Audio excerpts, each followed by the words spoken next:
esto es lo fundamental, esto es lo fundamental. Lo demás... Pizzicatos que no se oyeron o que se oyeron más que otros. Adelante.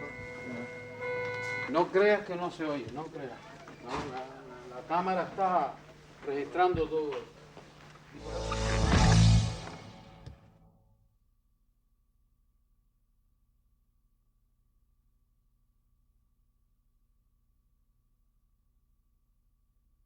Lo tengo presente como si fuera hoy. Cuando yo tenía 4 o 5 años, vivía con mi abuela Ernestina Lecona, la hermana mayor de Ernesto, el autor de las danzas cubanas, de la comparsa, todo eso, que era tío abuelo mío. Y había piano por todos lados. Esther Borja llegaba a cantar. Yo la veía desde no sé, la veía allá arriba, porque yo tenía 4 años. Después llegaba un tal Fernando Albuerne, después venía... Bueno, era un trasiego de artistas valiosos en la historia de la música cubana por todos lados, y el piano era el gran centro. Ese piano sonaba bien, me gustaba, pero no era nada especial. Era como parte de ese entorno que no era especial, era simplemente mi vida que transcurría entre el pedazo de la cocina, el patio, que era lo que más me gustaba, para jugar y corretear, y ese instrumento raro que lo tocaba nada más que la abuela con todos sus amigos, que no eran nada famosos, unos eran feos, otros eran lindos, otros eran simpáticos y otros no. En cambio, años después, cuando yo tenía 10 o 11 o 12 por ahí, un día encuentro a mi padre tocando la guitarra, que tocaba muy bien de aficionado, y ese instrumento me hechizó. No sé por qué. Era el sonido, era la dulzura pegado al cuerpo, un instrumento sensorial por excelencia, y así fue.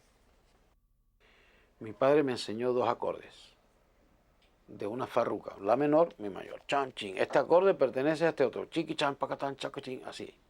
Pero hay un tercer acorde que tiene los mismos dedos hacia abajo, pero con un dedo estirado para acá. Esa es la manera que tiene un niño de 14 años, o de 13 o de 12, de entender aquello. Ese tercer acorde no me lo enseñó y yo lo busqué de oído.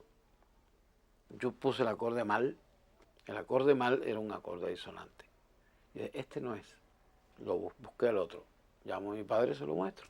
Dice, te aprendiste, lo sacaste de oído. Muy bien, muy bien. Y le dije, sí, pero ¿sabes una cosa? Este otro acorde malo me gusta más. ¿Por qué aquel acorde disonante que era más propio de un Stravinsky que de un Paco de Lucía o de un clásico me gustaba más? Lo ignoro. Mi sensibilidad iba hacia esa cosa que le llamamos a la música contemporánea, cosa rarísima.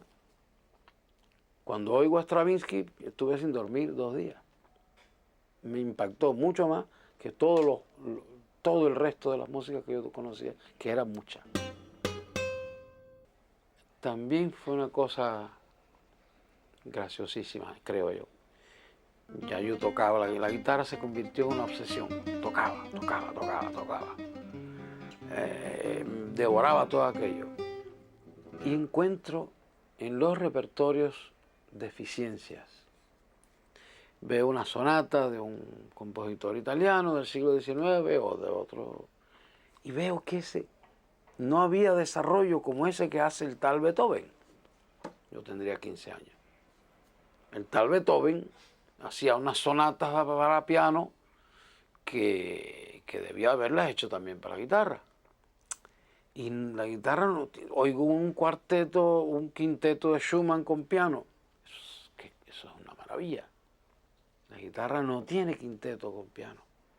Y así empiezo, como todo joven presuntuoso, empiezo a darme, a tomar una conciencia de que yo voy a suplantar ese repertorio. Entonces me convertí en Schumann, en Beethoven, en Bartók, en Stravinsky, esa pretensión alucinante de los jóvenes. Y así fue como empecé a componer, para llenar los gaps de un pobrísimo repertorio que tenía la guitarra en los años 50 y tantos.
Que no son tales secretos, son artimañas, pero en un lenguaje serio y casi aburrido son la técnica compositiva.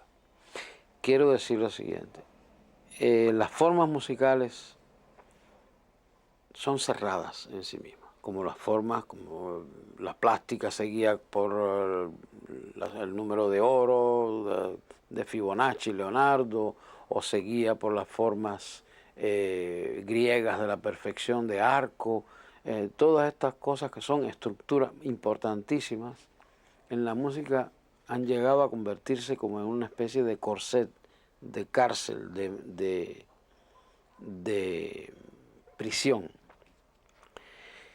Y yo encontré desde hace muchos años muchas cosas fuera de la música que me motivaron con su maravillosa estructura interna. Lo mismo puede ser una hoja de un árbol que una ecuación matemática, pero sobre todo la realización cinematográfica. Una película que deviene en el tiempo lo mismo que la música, aparte le añade la imagen, tiene una serie de elementos, el traveling, el zoom back, el stop motion, el flashback, el pensamiento retrotraído. Caramba, se me olvidó, tenía que llamar a fulano. Estoy hablando contigo, pero me acordé que tenía que llamar a fulano. Eso es un flashback. Y eso mismo lo hago yo en la música.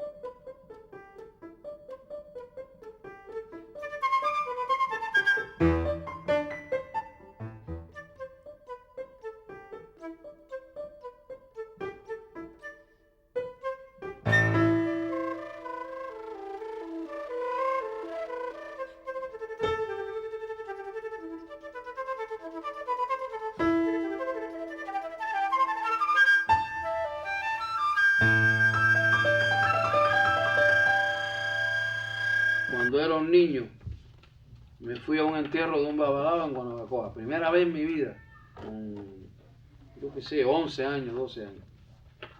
Y eso fue impresionante. Y esto lo hicieron ahí.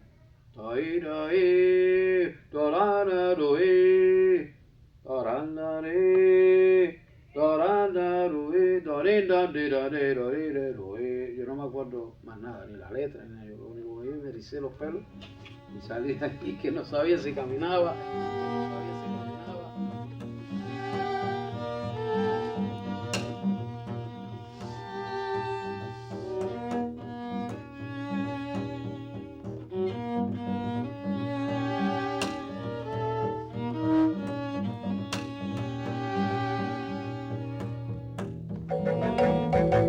Yo creo que lo voy a poder decir en 3 palabras. Yo orquesté a los Beatles a la manera clásica.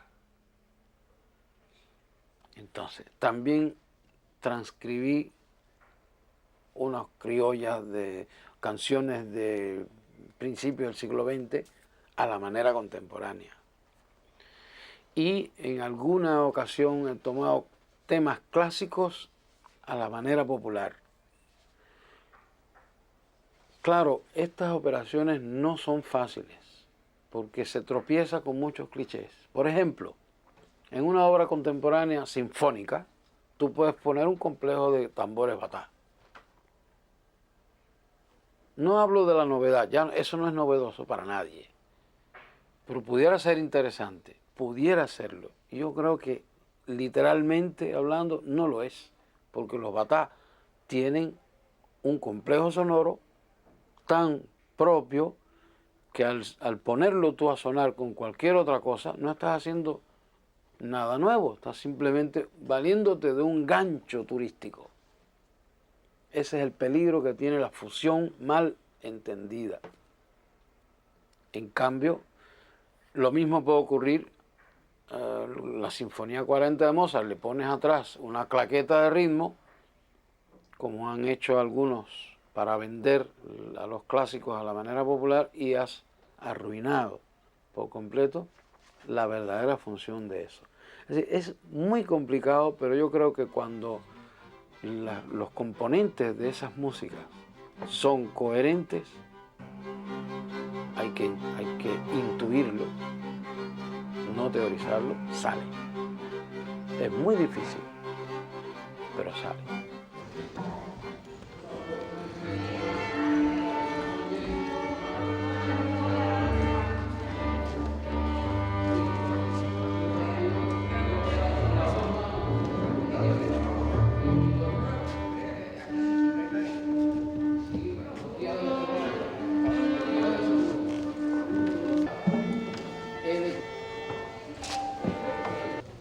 Sí, la primera vez. 5. 4 acordes. Vamos a buscarlo. Si toca todo, 5. 4 acordes. Ahora lo que sigue sí. Este sí lo dejas un rato. Lo dejas hasta aquí. Por aquí entonces ya le baja. O sea, Sigue. y ahí Ya, ya. entonces ya. El otro grupo y vuelve a sin el bajo. Ahí, la ida, Bajo a repetirlo de 12 octavos. Ustedes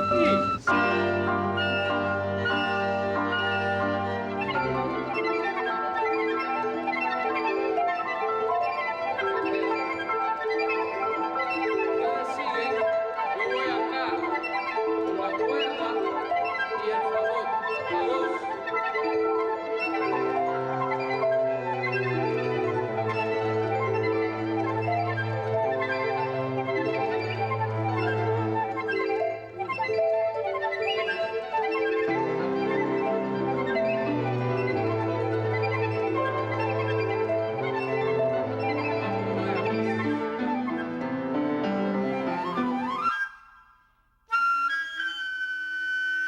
Que es un disco doble que fue idea de la musicóloga Isabel, que la atrapé en un buen momento, y es mi compañera, musicóloga, repito, porque ha estudiado toda una trayectoria de muchas cosas cubanas, Carlos Borbolla, el siglo XIX pianístico, en fin, y también, o quizás en primer lugar, mi música, y de ahí es que estamos juntos de hace 4 o 5 años. Bueno, Leo hacía más de 20 años que no grababa en Cuba. Después de su viaje de España para acá, que empezamos a organizar todo, nos dimos cuenta de que había tanta música inédita que era para hacer un disco. Se le propone a Abel Acosta, el presidente del Instituto de la Música, y entonces así, bueno, pues empezó la idea de hacer este disco, básicamente de música de cámara. Y nada, fue congregar a músicos, unos muy jóvenes, otros más profesionales, por ejemplo, Chucho Valdés, Silvio Rodríguez, Nurka González, y así surge la idea. Luego, bueno, vino todo el proceso de producción, que realmente se hizo muy rápido todo. En 2 meses y medio se grabó, se editó, se mezcló, se masterizó, y siempre se contó con el apoyo incondicional, primero que todo, de Silvio Rodríguez, que donó todo lo que se hizo en el estudio Ojalá. Sí, se hicieron 2, 3 ensayos, pero básicamente fue un trabajo particular de cada cual. Cada cual asumía las músicas y las ensayaba por su cuenta. Y siempre, bueno, pues supervisando. ¿Están ensayando? Sí, no, bien. ¿Cuántas veces? No, 3 veces, 4 veces. O no hemos ensayado, pero esos que decían no hemos ensayado eran algunas personas geniales que sabíamos que no les hacía falta ensayar, como por ejemplo Chucho. Chucho llegó el día antes a la casa y bueno, nada, Leo, ¿cómo hago? No, Chucho, lo que tú quieras. Y ahí fue. Un ensayo y al día siguiente grabó y quedó en una toma. Así.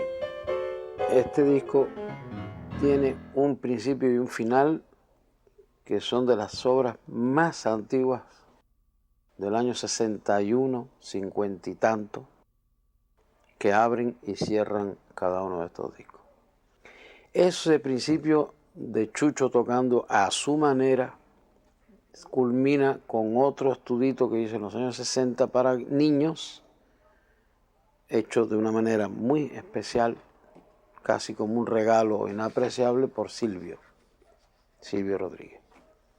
Salvo eso, todo lo demás es de la década del 90, obras de cámara que nunca se han tocado, o casi, no, nunca se han tocado, es Premier Mundial. La primera vez que yo vi a Leo, esto fue una cosa casual. Y fue que yo trabajaba en el bar elegante del Hotel Habana Riviera con un grupito. Yo estaba empezando, ¿no? Y esa noche él estaba de visita.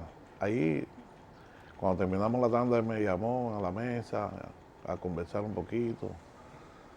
Y nos presentamos, pero nunca sabíamos lo que iba a suceder 2 años después, cuando Leo ya estaba trabajando en el teatro musical y me hablan precisamente para trabajar ahí en el teatro como pianista. Entonces ahí sí ya llegamos a tener una relación de trabajo muy buena y nos conocimos mucho mejor porque Leo era el compositor, ¿no?, de muchas de las mejores obras que se hicieron en el teatro. Y yo aproveché y le pedí de favor que si él podía darme clases de armonía, si podía ayudarme con la instrumentación, si podía ayudarme con los arreglos. Inclusive todos los arreglos que yo grabé en la primera fase, en el año 64, antes de Iraquere, todos fueron revisados por Leo. Siempre tuvo ese genio. Nunca alardeó de ello. En el año 60 nos reunimos. No quiere decir que ya él hubiera hecho muchas cosas. Nos reunimos, yo formé aquel grupo de músicos que formaron parte del Teatro Musical de La Habana, capitaneado por un excelente cómico, Alfonso Arao, mexicano, que ahora es director de cine. Sí, y formamos ese piquete extraordinario en donde habían el piano Chucho Valdés, Paquito de Rivera, Carlos Emilio en la guitarra, Papito Hernández bajo, bueno, un grupo de verdaderas fieras profesionales. ¿Cuál es la diferencia con otros pianistas? Primero, que desde siempre, y no hay quien pueda explicarlo, desde siempre Chucho ha regalado calidad. La estética más hermosa del pianismo, desde siempre, está en Chucho Valdés.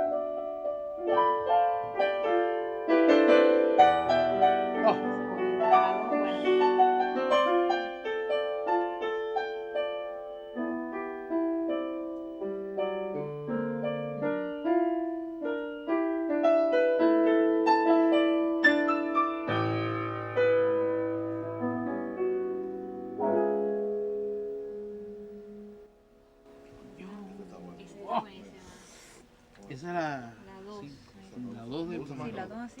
Esta me gusta más.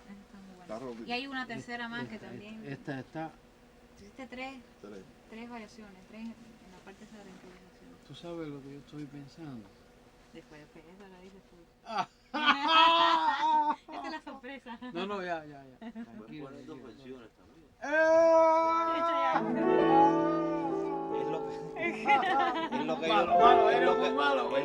Es lo que yo hice, es lo que pasa con Chucho.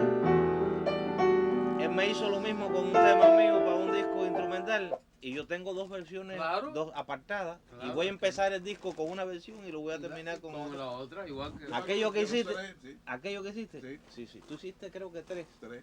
Sí, bueno, dos de esas van a ese disco. Van a ver, y Sencillamente aquí porque- igual, aquí Claro igual. que sí, es que Con eso el es permiso así. tuyo, claro. Si Es tú que no son quieres, dos momentos, son diferentes. Genial. es que son dos momentos y Genial. las dos son son impresionantes. geniales, impresionantes. Este hombre está- Oye, yo tuve la suerte de antes de dirigir un grupo, de haber sido dirigido por los mejores directores cubanos. O sea, yo toqué bajo la batuta de González Mantichi, de Duchenne Cusán, de Gonzalo Roy, de Rodrigo Prat, de Adolfo Guzmán. Estoy diciéndote los directores Valdés Arnau, Rafael Somavilla, Armando Romeo. Yo, Tony Taño, todo el mundo, yo toqué bajo la batuta de todos ellos y bajo la batuta de Leo. Todos eran grandes, pero yo te digo que entre los grandes, él es el más grande, por muchas razones. Leo tiene, independientemente a sus conocimientos, una cosa muy especial, que es el poder de la comunicación y el poder de la síntesis. Leo con dos palabras te puede enseñar lo que te puede enseñar cualquier libraco, ¿no? Que decimos, con dos palabras él te lo dice todo y ya tú lo fijas. Y no es Chucho Valdés, somos muchos. El grupo Experimentación Sonora del ICAI, toda esta gente tuvieron la influencia de Leo y la batuta de Leo. Para mí es el músico más grande que ha tenido Cuba en todos los tiempos. En una época de los años 60, que para muchos jóvenes no se la pueden explicar ni existe, porque no habían nacido, hubo un bache, hubo un hueco, un gap, para hablar con propiedad, en lo que era la canción y en lo que era la música popular, por muchas razones, que no merece explicar ahora. Por una casualidad también, yo oí algunas canciones de él, siendo un adolescente, estando todavía en pleno servicio militar o incluso antes de entrar en él, por ahí, o saliendo de él. A mí me pareció genial y lo seguí. Años, 2, 3, 4 años más tarde, no mucho más, llegó la crisis a un tope. Una crisis de esa que tú decías, bueno, ¿qué se oye? No se oye nada en la radio. Se repiten las cosas. No quiere decir que hoy no pueda ocurrir lo mismo. A lo mejor hoy tenés 5 salseros que se repiten y se comen como antropófagos unos a los otros, como el alacrán que come a sus hijos. No lo sé. No estoy hablando de hoy, estoy hablando del momento en que las canciones de Silvio, como las de Pablo Milanés, y después descubro a Noel Nicola, en aquel momento estos personajes aislados, compartimentados, individualizados al extremo, no formaban parte del quehacer musical cubano. Conversando con don Alfredo Guevara, con mayúscula, un hombre de la cultura con mayúscula, llegamos indudablemente a la conclusión. Hay que juntar esos monstruos de la creación y fabricar una carretera, una vía o varias vías. Date cuenta que el grupo de experimentación sonora se crea a partir de abril del 69.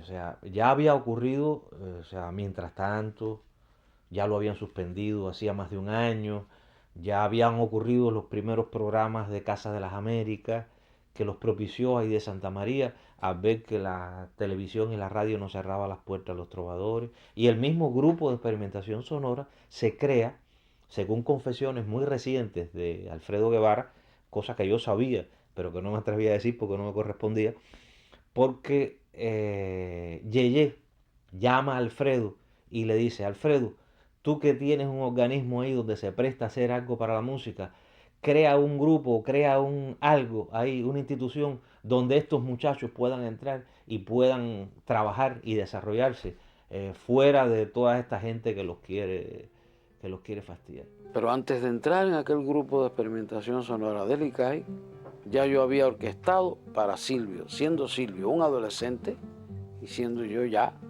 un profesional en lo mío, dos cosas distintas. Ahora, después de casi 50 años, he vuelto a orquestarle, por el puro gusto de hacerlo. Leo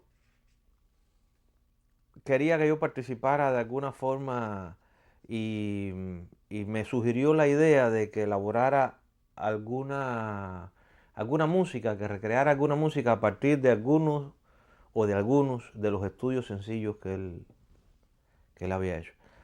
Y a mí lo que se me ocurrió fue, a partir de ese estudio sencillo, que es el número 5, y que tiene como un carácter ahí cubano, hacer una especie de contracanto, una melodía, a partir de la armonía y de las frases que hace la guitarra, que fue lo primero que grabé. Pero después creí entender que Leo quería palabras. Y entonces le pregunté que qué palabras él quería para escribir algo sobre lo que él estuviera interesado. Y me dijo que debía haber un ángel ahí.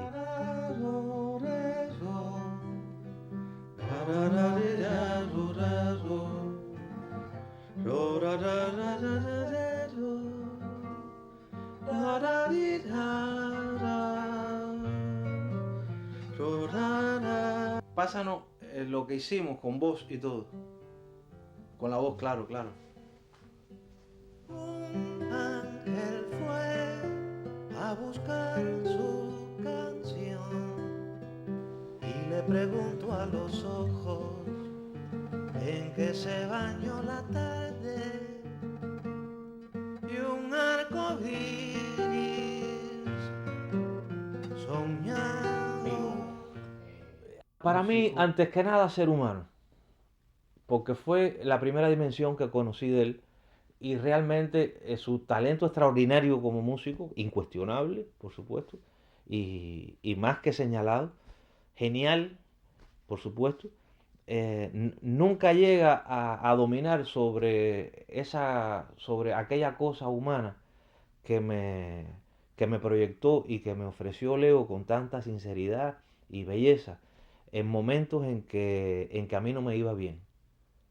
Esa mano amiga que salió prácticamente de la nada, de la oscuridad, y me dijo: en mí tienes un amigo, cuenta conmigo para lo que necesites.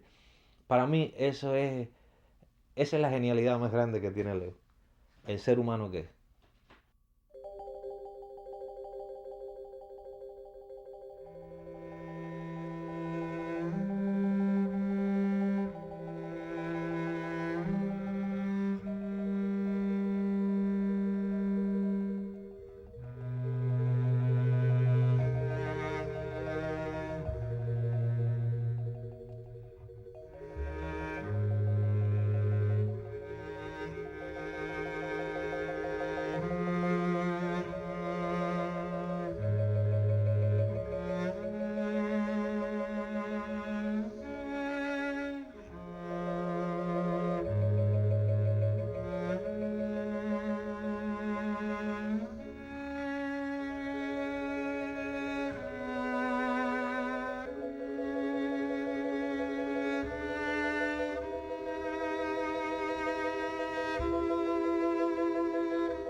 Los Pasos Perdidos, una obra para contrabajo y percusión que, bueno, muy compleja.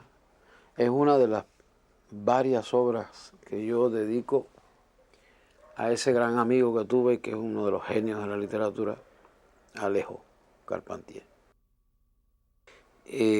Nunca se ha grabado la vida misma, que consta de esos tres momentos, el Homo Faber, el Homo Ludens, Homo Sapiens, para trío con piano y percusiones y todo, en donde ningún instrumento toca propiamente lo que ha hecho en la historia.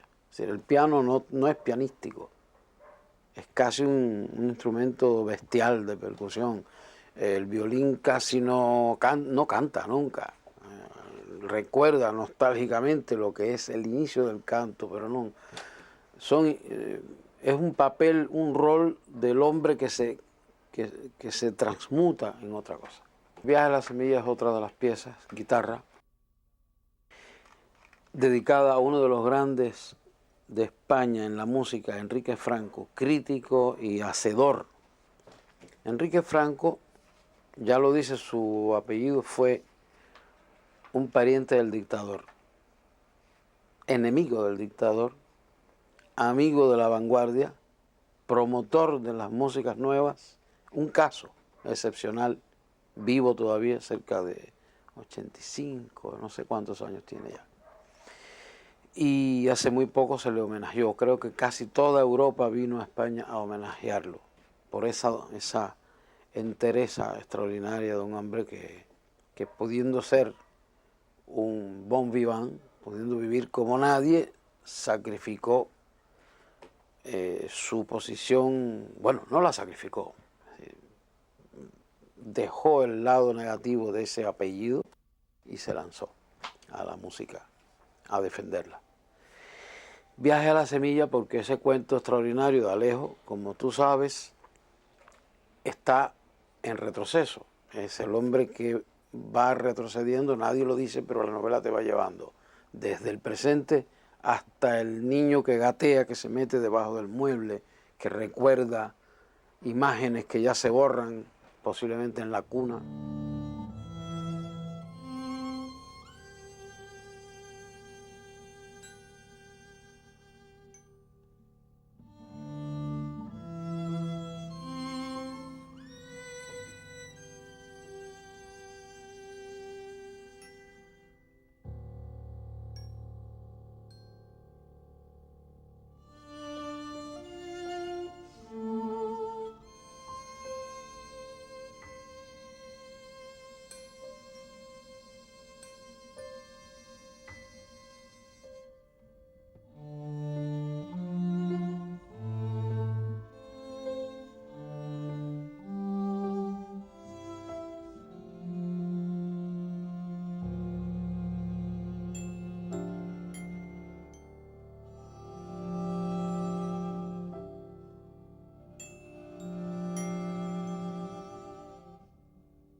La producción ha sido rigurosísima.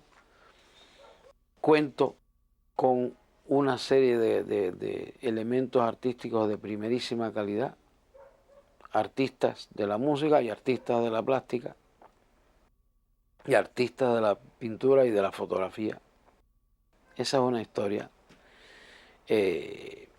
Lo mismo grabó Silvio o Chucho que Niurka González, una de las más grandes flautistas, muy joven todavía, demasiado para el talento, para el genio que la acompaña, y gente es así. Lo que tú haces, por ejemplo, Marileni, cuando tú tienes la ligadura, tocas más suave, tori, toro, toro, ti.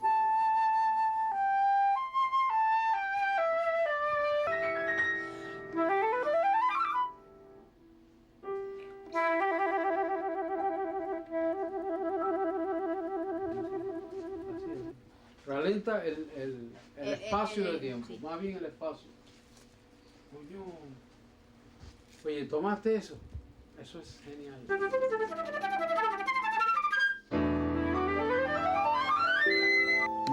No. Tranquilo. Toma 33B, vaya.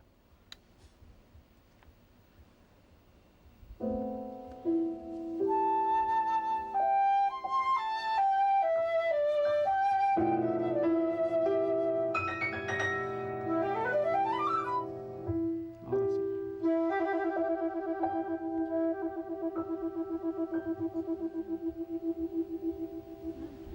Qué perfección, Dios mío.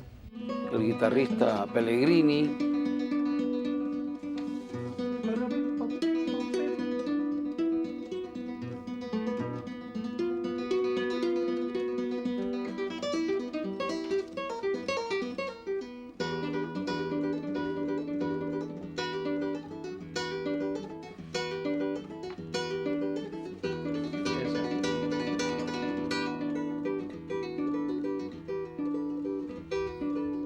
Y va a resultar que hemos roto una serie de barreras profesionales. Se ha grabado en un lugar pequeño que no, supuestamente no era el adecuado, y sí lo era. Hemos grabado con un grabador Nobel, un repertorio complejísimo, y salió una altísima calidad. Entonces, estas sorpresas a mí me dan una gran felicidad. En ese mismo día que yo termino eso, por X razón, hablo con el Chino Figueredo. ¿Te acuerdas del Chino Figueredo? Claro que sí.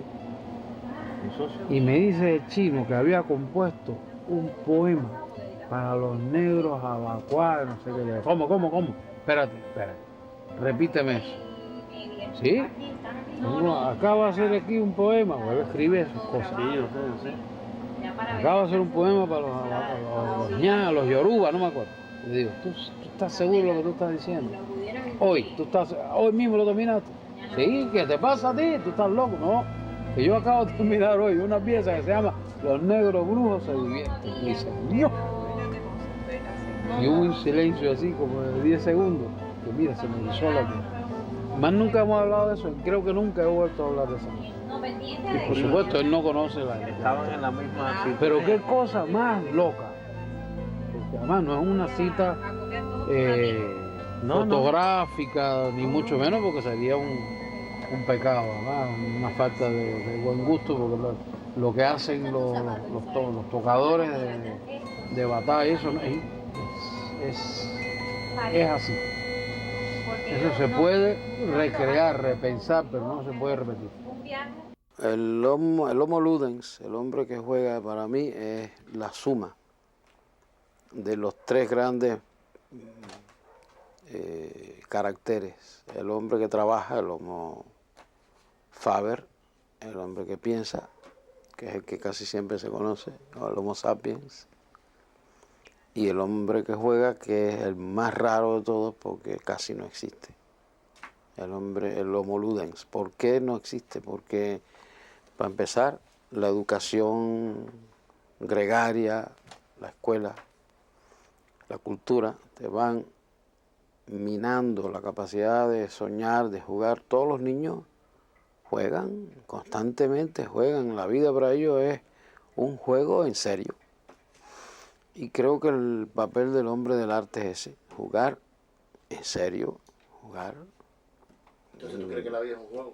Yo creo que sí, muy serio, muy dramático muchas veces, como lo hemos vivido todos, pero muy hermoso. Yo creo que sí.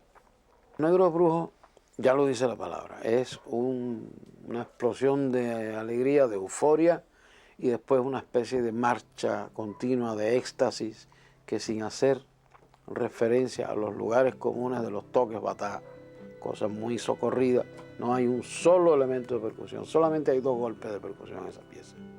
Uno que abre y ese mismo que cierra la obra. La percusión no existe en la función rítmica, ritual que se le aplica a los africanos. Pero hay todo un trasfondo que refleja esas vivencias sonoras, ¿no? El disco es el único testimonio de la historia del sonido, porque el sonido desaparece una vez que ha sido producido. Por eso es pues ya, lo más importante como documento de la música que pueda existir, más aún que la partitura. Eso te iba a decir, porque la literatura Más. tiene el libro, la partitura, más que la partitura. Más que la partitura, porque bueno, los eruditos la tomamos, oh, qué interesante, eso es pura abstracción. Mira, ¿viste qué pasaje este? Viene el otro erudito, a ver, oh, qué bien. Nadie sabe lo que está pasando. Esa no es la música tiene que sonar. Y entonces la partitura es una manera de preservarla. El disco es la manera contemporánea de reflejarla bien.